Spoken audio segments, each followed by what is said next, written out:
syempre ng produktong petrolyo at syempre alam nyo na yan, magkakaroon ng epekto sa maraming bagay pagdating sa usaping ekonomiya. Kausama natin ang isang ekonomista at professor ng Department of Economics ng Ateneo de Manila University. Joining us on Zoom also, Dr. Alvin Ang. Dr. Alvin, magandang morning po. Peter at Rica kasama mo po ngayon. Magandang umaga, Peter at Rica. It's good to have you back, Professor Alvin. So, ang dami-daming nangyayari ngayon.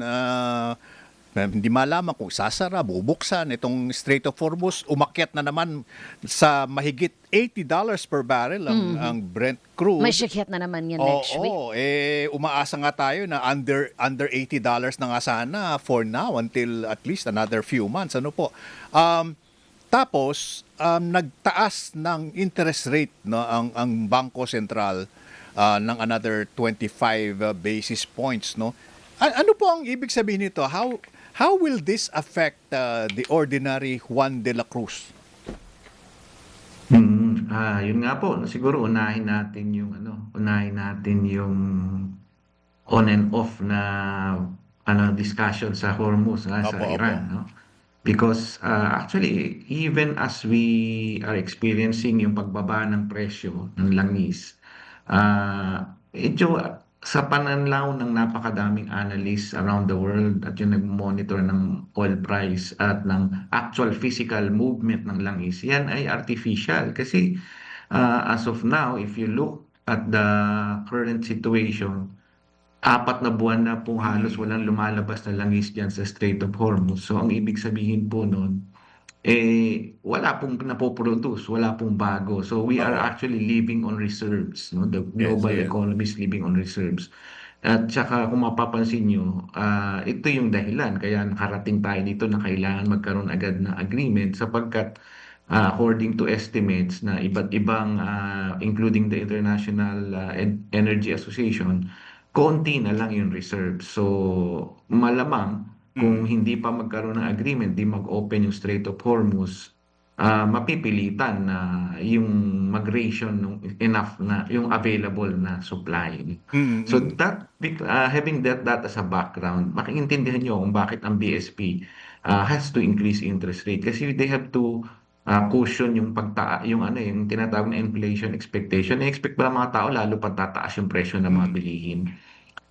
Yan, hindi po pare-pareho ang pantansya natin dyan bilang mga mamimili, bilang mga negosyante. Pero siyempre, ang epekto niyan, may mabigat sa mga may utang. No? Kasi tumaas yung interest rate. Successive April and then June, no? Dalawang.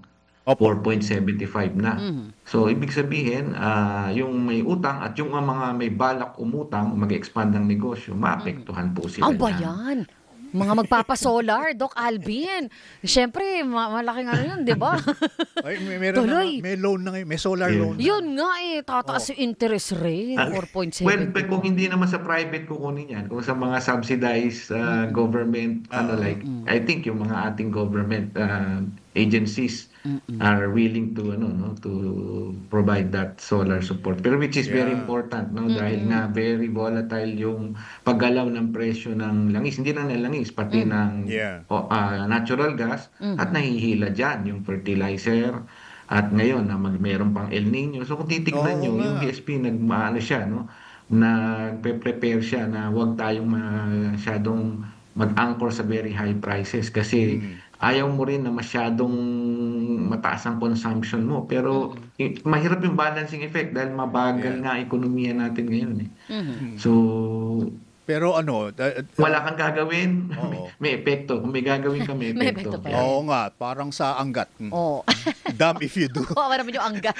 Sabi nga niyo, mababa na nga tubig ko, nadamay pa ako. Professor Alvin, ito yung ang hirap intindihin paki-explain nga po I mean, tumataas ang inflation, di ba? Nag 7.2 tapos bumaba yata ng 6.8 pero way above yung forecast nila na 2 to 4% ng gobyerno. Ano po? Paano nakakatulong yung pagtataas ng interest rate? I mean, hindi pa mas pahirap din yun. Yung po kasing yung na sinasabing forecast, hindi po forecast, target po lang Target, yun. Target oo. po ng BSP na ang inflation sana is between 2 to 4. Po. Lagpas-lagpas po tayo doon dahil umabot na po nga ng 7.8, ano. Yes po. Ang ibig lang sabihin nun, kasi ang trabaho ng BSP is to manage yung expectation natin na kung halimbawa tumataas yung inflation, baka tataas pa yan, lalong tataas, lalong tataas. So, kung lalong tumataas yung inflation at walang gagawin yung BSP, yung ating yung ating mga mamimili iniisip, ano lang yan, bababa rin yan.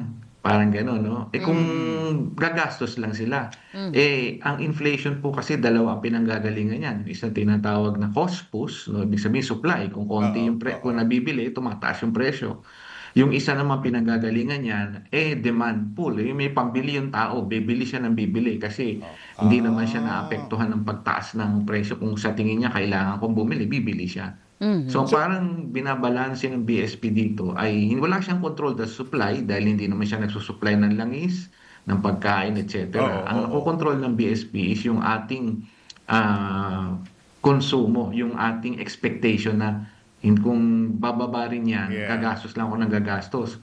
Kung hindi bumaba, ayun. So parang So, pinapabagal niya muna yung paggastos mo. Correct. Dahil kung Oo. mataas ang interest rate, ang sinasabi ng BSP, huwag mo muna gastusin, tabi mo muna yung pera mo, tutubo ng mas malaki.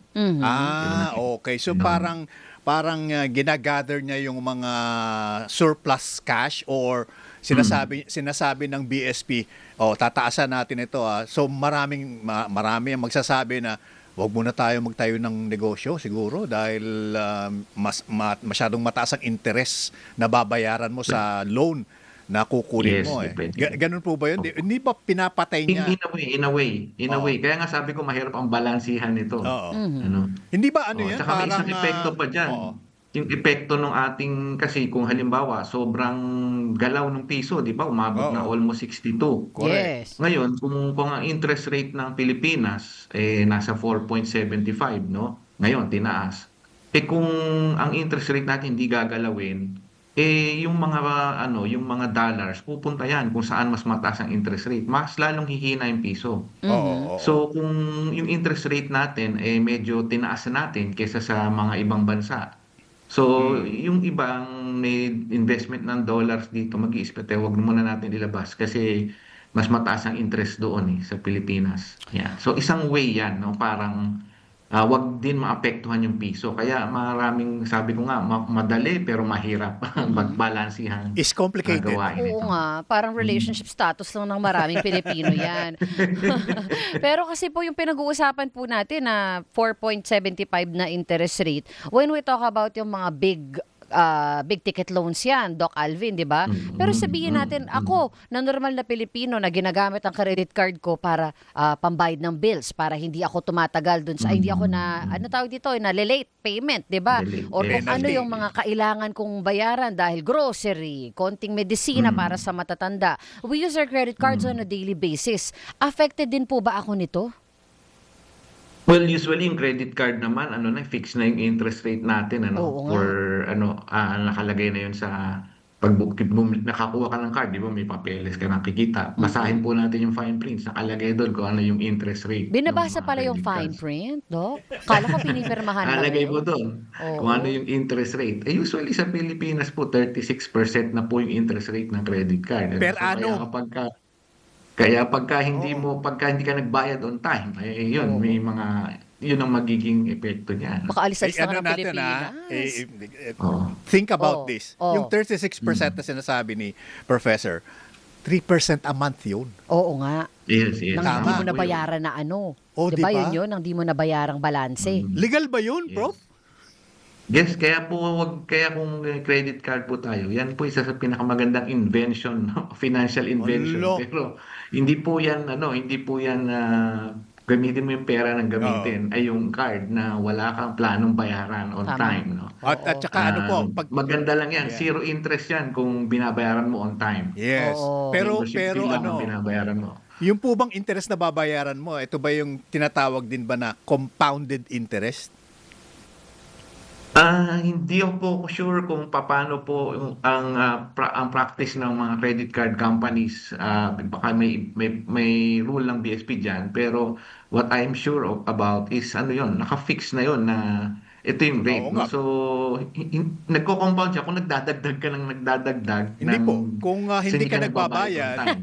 Wala pang Kung bayad. hindi ka Or nagbabayad, binabayaran mo yung minimum lang. opo, Parang opo. walang nangyayari. Ayan. Opo, Parang kaya hindi yung nangyayari. interest due mo na hindi mo nabayaran, may interest on the interest.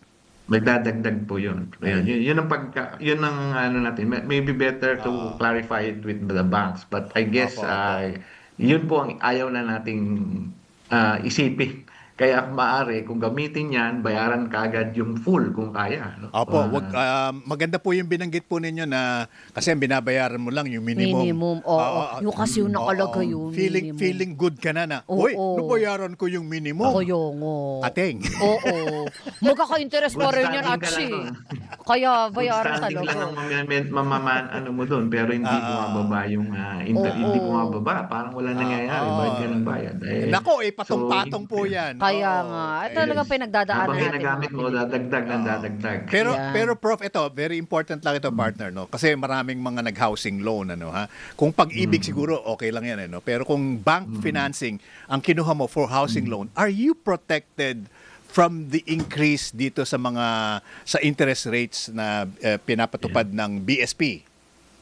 Yes. Well, usually, pag nag-housing loan ka naman, uuna yung the usual ano ng mga bangko, no? Yun yung parang competition nila pagkuha ng mga kliyente.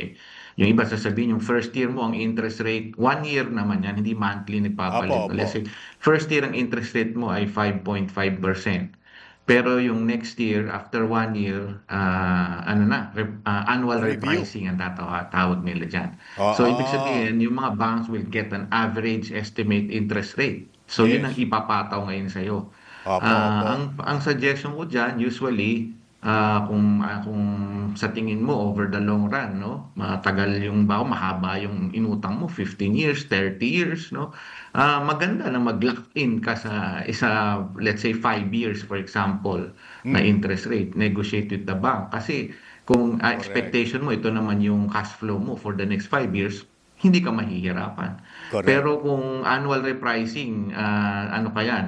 Parang you are subject to the market movements, no? And minsan mataas, minsan mababa. Yeah. Opo, So yun opo. ang At saka, kailangan make negotiable skills, Opo. negotiating skills ka rin at naintindihan mo yung merkado. Naku, yung hindi Opo. marunong tumawad. Hindi, alam mo, Prof, I think dapat mag-window shopping ka dyan. Huwag Yes, isa lang tama. yung Ano bangko yun? na kakausapin mo. Hindi pare-pareho Sa mga ang big rates ticket niyan. loans. Oo. Ganyan. So, Tama po, tama. po, no, Prof, no? So, Tama pwede po, kang tama makipag-negotiate. Oo. Lalong-lalo na kung 10 milyon na pinag-uusapan natin, gusto nila. At saka maganda naman yung record mo. Oo. 'Di ba? Eh, syempre maganda yan kung may pambayad ka ng 10 milyon. Hindi, kaya Diba? kaya nga financing kasi Ayun, oo. i-stretch mo yan ng mga 10 years, ganon. Oo. So, Yes, yes. kung wala ka namang background na rentangay, ganon. Oo. Mapagbibigyan ka naman. Oo. Ayan, kaya maraming salamat kay Doc Alvin ang nabigyan tayo ng Thank you, Housing ah. 101. Maraming At salamat usaping din po sa ekonomiya. inyo. Thank you sa panahon, Doc. Thank you, Prof. God bless po. Bye-bye. Ayan, Thank you po. si Professor at isang ginagalang na ekonomista, si Dr. Alvin Ang ng Department of Economics, Ateneo de Manila Ba't sinabi ko, University. Doc pa rin, kasi doctor Ay, siya doc- ng di Oo. ba? Doctorate siya. Pwede pa rin Yes. ba siya sabihin doc? Nasali lahat- kasi tayo na doc na medical Oo, doctor tawag lahat sila natin. naman Oo. they're really doctors. Oo. Hindi nga lang of medicine. Yun nga. Kaya doc, parang hindi na ilang ako na hindi naman doctor na Oo. medical doctor. Specialty on interest rates. Ayan. Naku, masarap sana pag-usapan yan kung meron talaga tayong mga yung maayos na kita. Sabi nga niya, in the next 5 or 10 years, Oo. no, if we can plot our finances. Ako hindi ako I'm not a spokesperson nor am I an endorser, no. Pero magandang pag-ibig ngayon, ha. Oo, talagang ang bilis nilang magbayad, Talaga? ang bilis nilang mag-release ng loan. Wow. Basta all requirements Meron ka. na ipasok na. Oo. Tsaka the way they treat you doon sa mga opisina na puntahan ko, very professional. Bibili ka ng bahay, no? Yung utang. Nako Buti pa yung pag-ibig mo, may returns. Oo nga. Kaya bago ninyo sagutin yung manliligaw ninyo. Alamin nyo muna kung afford niya ang bahay mo. 10:04 na nagmamadaling morning. Susunod na ang Kabayan. Hulaan nyo kung sino. Huhulaan yan mamaya. Pabalik po ang Kabayan. Susunod na.